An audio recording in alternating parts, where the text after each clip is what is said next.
মধ্যরাতে ভেসে আসে রহস্যময় পিয়ানোর সুর, কিন্তু কে বাজায় সেই পিয়ানো? জানতে দেখো মধ্যরাতের পিয়ানো বাদক। লেখক পৃথ্বীরাজ সেন।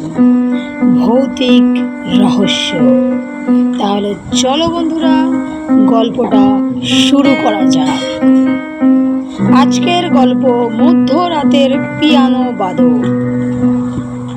যখন ঘুমিয়ে পড়ে পৃথিবী, যখন শেষ হয় এ জীবনের সমস্ত লেনদেন, যখন নিদারুণ ক্লান্তি এসে গ্রাস করে সমস্ত শরীর, তখনই আলিপুরের মাঝরাতের আকাশে গুমড়ে কাঁদে একটা পিয়ানোর ধ্বনি।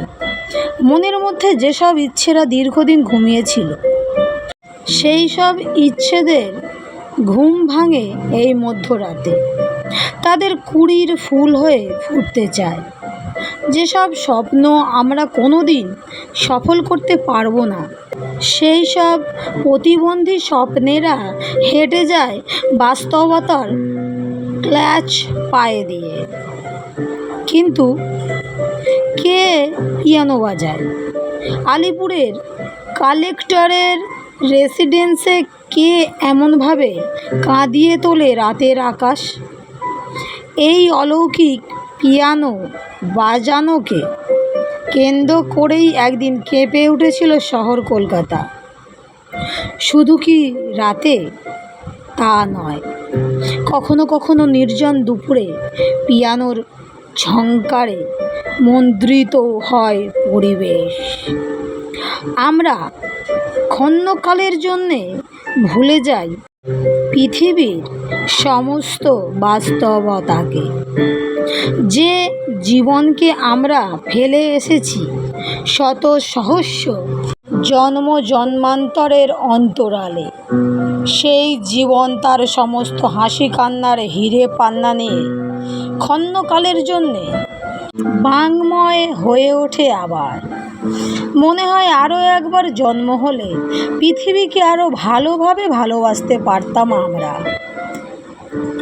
এমনকি পিয়ানোর সেই সুমধুর সঙ্গীত পৌঁছে যায় প্রেসিডেন্সি জেলের উঁচু পাঁচিল ডিঙিয়ে বিনিদ্র কয়েদিদের কানে।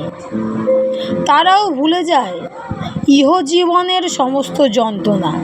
তারা ভাবতে চেষ্টা করে, কোথায় উৎস এই নৈশ সঙ্গীতের? আদি গঙ্গা দিয়ে চলমান যেসব নৌকোর মাঝিরা, তাদেরও হৃদয় নিংড়ে দেয় এই পিয়ানোর শব্দ। কে বাজায় পিয়ানো? বাতাসে গুজব ভাসে। অনেকে বলে চাঁদনি রাতে এক অপূর্ব সুন্দরী বিদেশিনী ম্যাজিস্ট্রেটের কুঠি থেকে বেরিয়ে বাতাসে ভেসে ভেসে আদি গঙ্গা পেরিয়ে জেলখানার প্রাচীরের কাছে গিয়ে হাওয়াতে মিলিয়ে যায়। সেই মেম সাহেবই মাঝে মধ্যে বাজায় পিয়ানো। অনেকে বলে আলিপুরের ব্রিজের কাছ থেকে জেলখানা পর্যন্ত টালি নালাটা মোটেই ভালো জায়গা নয়। এককালে এখানে ছিল নির্মম ঠ্যাঙারের আড্ডা। সুতানুটি থেকে যেসব তীর্থযাত্রীরা যেত কালীঘাটে, তাদের মেরে সর্বস্ব লুট করে লাশ ভাসিয়ে দিত খালের জলে। তাদেরই অতৃপ্ত আত্মা ঘুরে ঘুরে গুমড়ে কেঁদে মরে। সেই কান্নার শব্দই পিয়ানোর সুমধুর সঙ্গীতে পরিণত হয়। সেটা ছিল 1926 সাল। 24 পরগনার কালেক্টর ছিলেন উইলিয়াম ম্যাকলিন থ্যাকারে। তখন বাংলা চলছে স্বদেশী আন্দোলনের জোয়ার। সন্ত্রাসবাদের অগ্নিশিখা জ্বলে উঠেছে এখানে ওখানে। দুই সাংবাদিক এক লেখককে সঙ্গে করে দেখা করলেন সাহেবের সাথে। কেননা ইতিমধ্যেই গুজব উঠেছে যে তার বাংলো থেকেই পিয়ানোর শব্দ ভেসে আসছে। এই ব্যাপারে প্রশ্ন করতেই রাগে থমথমে হয়ে উঠল থ্যাকারের মুখ। তিনি খণ্ডন করলেন সমস্ত যুক্তি। এমনকি একথাও বললেন যে ইতিমধ্যেই তিনি স্বয়ং এসপি সাহেবকে অনুরোধ করেছেন তিনি যেন পুলিশ ফোর্স লাগিয়ে ভালোভাবে খোঁজ খবর করেন।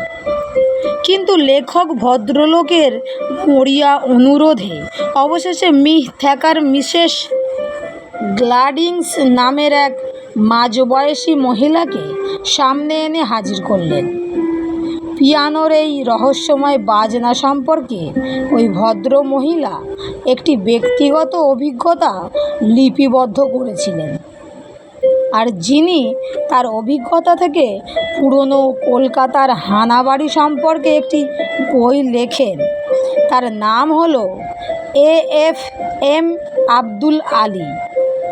প্রায় 20 বছর ধরে এই বইটি লিখেছিলেন তিনি। 1926 সালে মিসেস গ্ল্যাডিংসের সাথে তার প্রথম দেখা হয়েছিল। এরপর উনি বিলেতে ফিরে যান। শুরু হয় দ্বিতীয় মহাযুদ্ধ 1939 সালে। গ্ল্যাডিংস লন্ডন ছেড়ে চলে আসেন অন্য কোনো একটা জায়গাতে। সেখানেই তিনি জানতে পারেন পিয়ানো রহস্যের কথা। 1945 সালে বৃদ্ধা মিসেস গ্ল্যাডিংসকে আবার শহর কলকাতায় আসতে হয়েছিল তার মেয়ের সাথে দেখা করার জন্যে। পিয়ানোর ওই ভৌতিক সঙ্গীতের রহস্যের আড়ালে যে বেদনাদায়ক ঘটনাটি আছে সেটি লেখককে জানাবার বাসনা তার মনের মধ্যে প্রবল হয়ে ওঠে। অনেক কষ্ট করে তিনি আবার আলী সাহেবের সাথে যোগাযোগ করেন আর পিয়ানোর রহস্যময় কাহিনীর উদ্ঘাটন করেন। এবার আমরা 1926 সালে মিসেস গ্ল্যাডিংসের বক্তব্য তার নিজের জবানিতেই পরিবেশন করতে চলেছি। 3 বছর আগে গভর্নেসের চাকরি নিয়ে এখানে এসেছি আমি। ম্যাজিস্ট্রেট সাহেবের এই বাংলোটির চারপাশের পরিবেশ আমার খুবই ভালো লাগে। চারিদিকের উঁচু প্রাচীর দিয়ে ঘেরা। বিশাল এই দোতলা বাড়ির সামনে সবুজ ঘাসে ঢাকা লন, দুদিকে সারি সারি আম আর লিচুর গাছ। বাঁদিকের বাউন্ডারি ওয়ালের গা ঘেঁষে বয়ে চলেছে টালির নালা। জোয়ারের সময় যখন জল ফুলে ওঠে তখন কোয়ার্টারের গায়েও আমরা জলের ছপ ছপ শব্দ শুনতে পাই। ডান দিকে পাহাড়ের মতো উঁচু জেলখানার বিরাট পাঁচিল। চারিদিকটা খুব শান্ত আর নিরিবিলি। এক অপার্থিব নৈশ শব্দের ওড়না ঢাকা। দোতলাতে আমরা 4 জন থাকি। আমি, থ্যাকার, মিসেস থ্যাকার এবং তাদের 4 বছরের ছেলে রবার্ট, যাকে দেখাশোনার জন্য এখানে এসেছি আমি।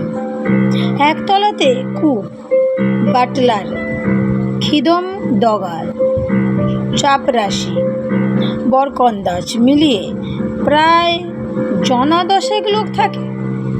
নিচের বড় হল ঘরের পাশে একটা ছোট্ট ঘর সবসময় তালা দেওয়া থাকে।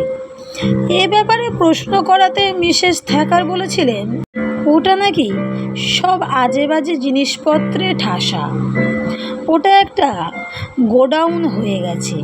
কিন্তু আমি অবাক হয়ে লক্ষ্য করতাম যখনই আমি ওই বদ্ধ ঘরের কথা বলতাম মিসেস থ্যাকার খুব বিরক্ত হতেন। ওই ঘরে কি আছে সেটা না দেখা অবধি রাতে ঘুম হবে না আমার। সেই রাতটার কথা আমার বেশ মনে আছে।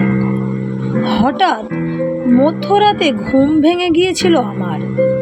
চাঁদের আলোর বন্যা এসে পরিপ্লাবিত করছে চারপাশ।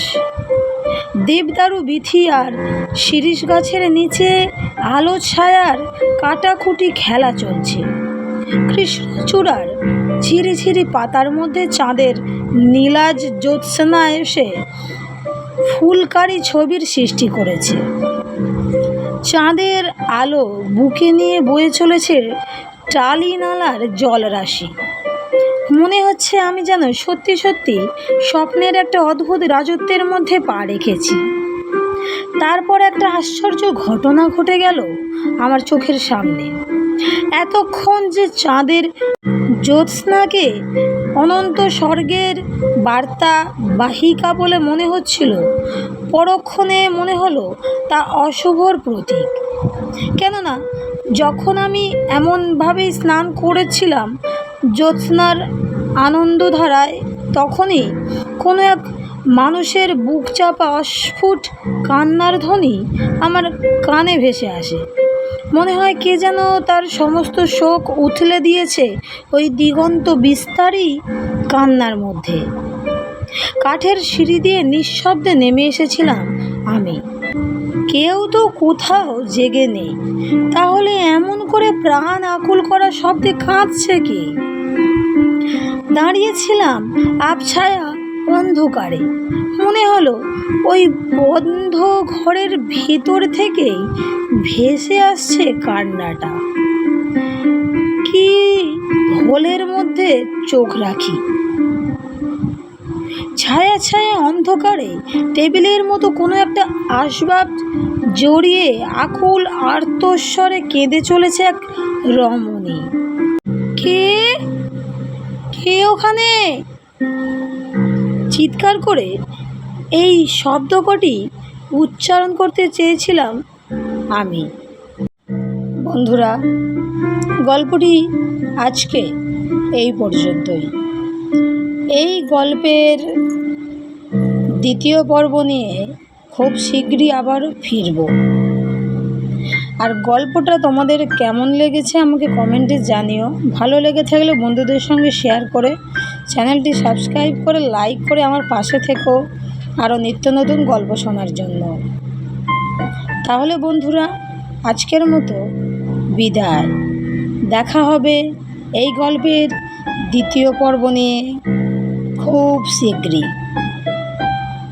রাধে রাধে।